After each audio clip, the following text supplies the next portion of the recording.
And I wondered what you feel the most important qualities are in being an analyst, in becoming and continuing to be an analyst. You have a sense for the truth.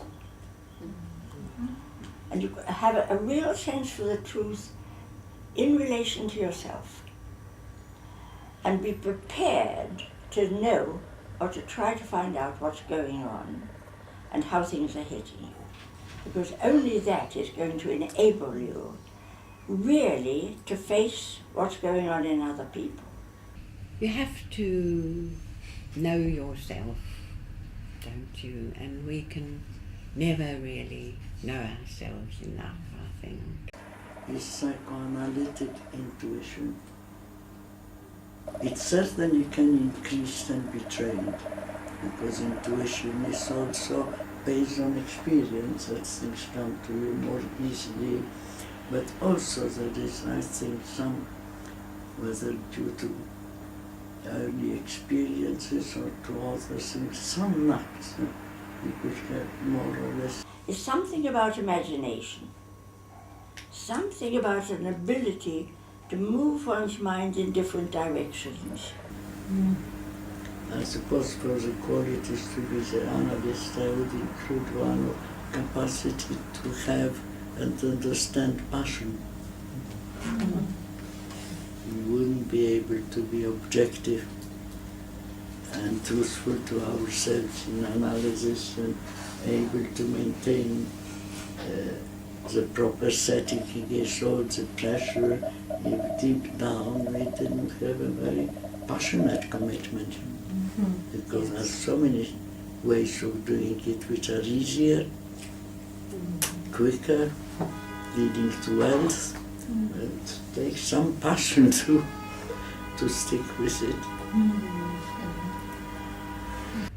Well, Bjorn once said, if you've got no stomach for anxiety, he told us in our vows, you're in the wrong profession.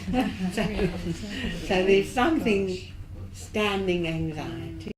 Analytic work where you can't see, you can't touch, you can't prove, and you're constantly working with the uncertainty of and the difficulty of, in fact, still having doubts yourself, allowing yourself to have doubts. More listening and less interpretation until it really feels that the patient is nearly there themselves. Right. And then I wait a little longer in case they're going to say it themselves explicitly, but if they don't, then they're just nearly there then. Because then they can hear it, and if it's too soon, nobody can hear it. A certain confidence, a confidence both in oneself, but also confidence in analysis. You need a lot of courage, because so often I'm doing so many supervision now, the analyst almost knows what goes on, but it would upset the patient or this or that. So that's a very important quality.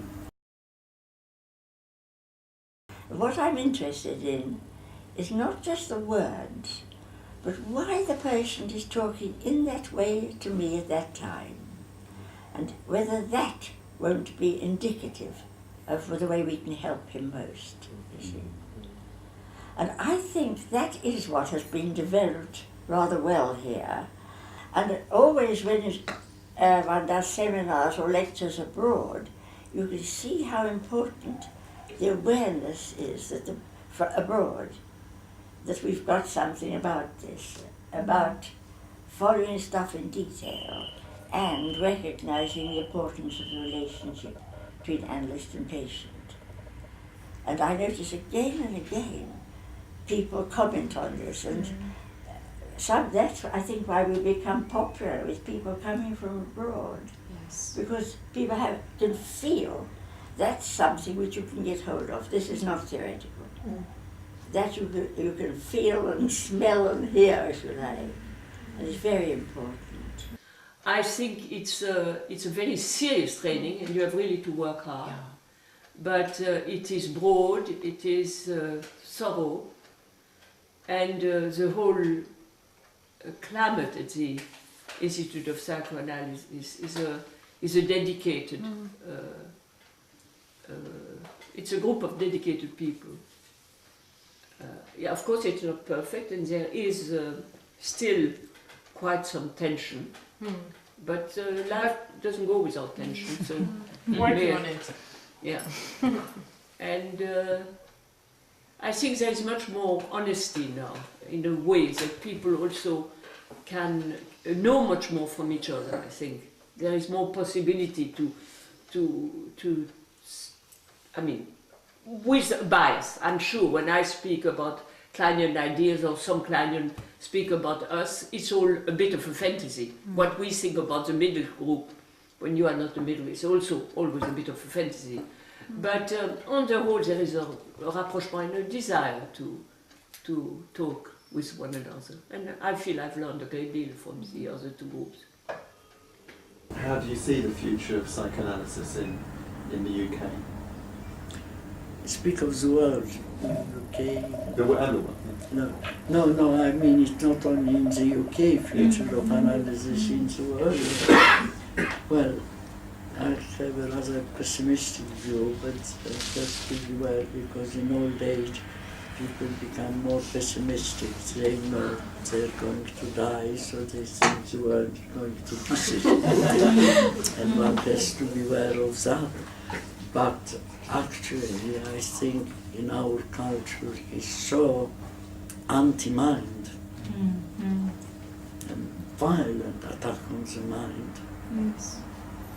Because our minds may not go along with the policies of the rich and mighty and imperialistic ones.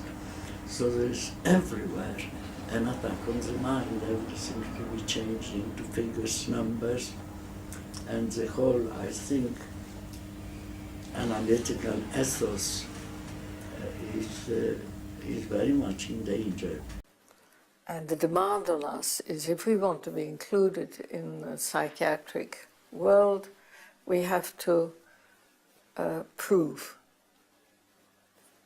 and we have to use the sort of methods that are used in science in general, which don't happen to be applicable. We can't do that. We haven't got the microscope. We've got an analytic session. And we have our, we have our own psyche, our own mind, in order to make the observations. So it's all subjective and it's all relative. And we're into uncertainty principle and relativity theory if we use our methods. And the demand on us is to prove in ways that... So I don't think we'll ever satisfy that demand. And the minute people do, I think they're on, from our point of view, shaky ground. That they're leaving out essential bits.